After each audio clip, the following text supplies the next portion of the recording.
यीशु मसीह की।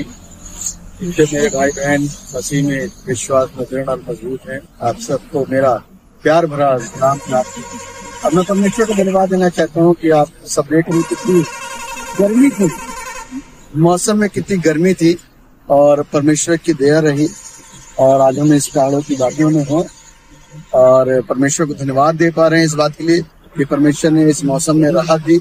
न सिर्फ इधर ही देहरादून में परंतु और अन्य क्षेत्रों में भी परमेश्वर ने मौसम में लोगों को संतुष्टि दी, राहत दी, इसलिए परमेश्वर धन्यवाद। लेकिन तमाम विश्वासी भाइयों को एक छोटा सा संदेश देना चाहते हैं जो पहला राजा और उसके 18वें अध्याय में लिखा है, तमाम उन भाई बहनों के लिए जो दो विचारों में आज भी लटके हुए और आधा तो वो यीशु मसीह को पकड़े हुए हैं और आधा वो आज भी कहीं अपने अविश्वास में जीवन को जी रहे हैं।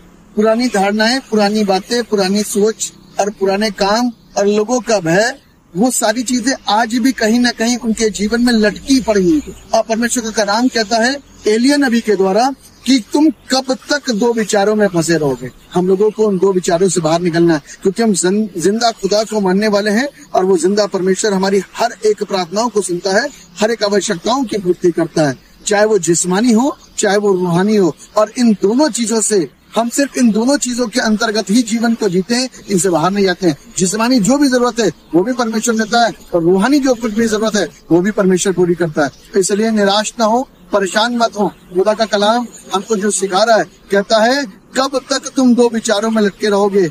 अब तो उस परमेश्वर को विश्वास के साथ में, दृढ़ता के साथ में ग्रहण कर लो क्योंकि वो मेरा पालनहार है और वही उद्धार करता है। इसलिए सभी विश्वासी भाइयों को बोलना चाहता हूँ, सभी वचन को सुनने वाले लोगों को बोलना चाहता हूँ कि आप सब तमाम प्रकार की बातों से, तमाम प्रकार की चीजों से, तमाम प्रकार के विचारों से और कहीं ना कोई संदेह मन में है ना कि आपका परमेश्वर आपको ऐसा लगता है कुछ नहीं कर सकता। आपका परमेश्वर जिंदा है और वो आपको देखता है। मैं फिर से बोल रहा हूँ, वो आपको देखता है, वो आपको सुनता है, आपको समझता है, वो आपके लिए सब कुछ कर सकता है। अंत के दिन चल रहे हैं, समय को जाया ना करिए, समय को बर्बाद मत होने दीजिए। जिंदा खुदा के कदमों पर आकर के उसी की इबादत करिए और उसी के पीछे चलिए और उसी के नाम को महिमा दीजिए, तभी आप आशीषित होंगे।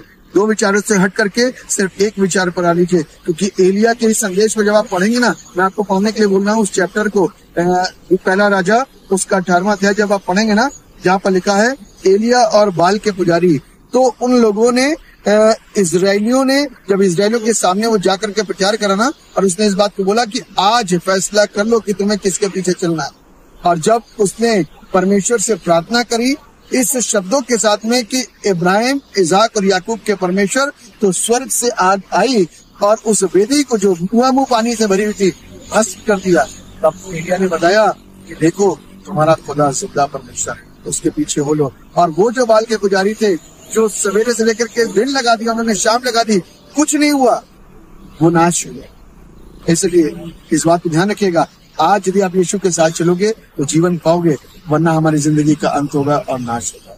मेरी आपसे दुआ है, प्रार्थना है, एक ही परमेश्वर की इबादत करिए, उसका नाम है यीशु मसीह। आप सबको मेरा प्रेम भरा जय मसीह की। परमेश्वर आप सबको ब्लेस करें, आपके परिवार को ब्लेस करें। आपकी सुबह आज आपके लिए बहुत बहुत मुबारक। सबको जय यीशु मसीह।